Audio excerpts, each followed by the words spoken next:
Let's go to Prince George's County now, where Greenbelt police are investigating two armed carjackings less than 2 miles apart. The first one happened around 8 p.m. last night when police say a food delivery driver's blue Toyota Corolla was carjacked on Hanover Parkway by 4 armed men with a gun. The second carjacking happened about 45 minutes later in the 100 block of West Way. That victim's vehicle was later recovered. It is unclear if the two carjackings are connected at this time. 2 people are facing charges after police in Richmond, Virginia, and the FBI say they stopped a potential mass shooting. The alleged plot was supposed to take place on the 4th of July. Officials say it was stopped thanks to an anonymous tip. Police said the suspects had multiple firearms and hundreds of rounds of ammunition. In Illinois, the man who confessed to killing 7 people at a 4th of July parade is being held without bond. Police say Robert Crimo III also contemplated a second shooting spree in Wisconsin.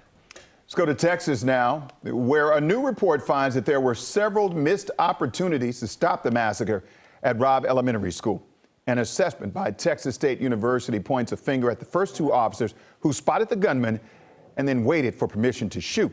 The report also finds fault in the officers who were waiting in the hallway during the shooting. 19 children and 2 teachers were killed. Back here at home, U.S. Capitol Police arrested a man who had 2 Molotov cocktails near Union Station. Investigators say the suspect threw one of those Molotov cocktails at police. There's no indication that he was targeting the Capitol or members of Congress. We are hearing from the family of a AAA worker who was struck and killed on the job in Prince George County. Anthony Okuzi was a roadside assistance driver for AAA Tuesday night. He was helping a driver who had run out of gas on Route 50. Maryland State Police say he was hit despite having yellow strobe lights flashing on his truck and orange cones out on the road. My dad was an awesome person. He was a mechanic, he was a chef. He helped out a lot of people in the community.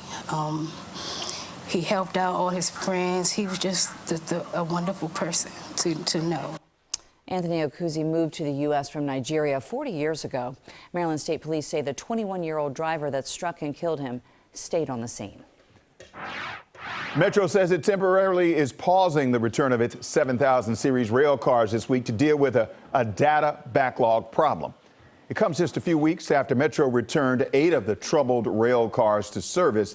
They were pulled from the tracks last fall after a derailment, which has led to significantly lower service across all lines for the past several months. No word from Metro on when the full fleet will return. 4:05, time for a little weather.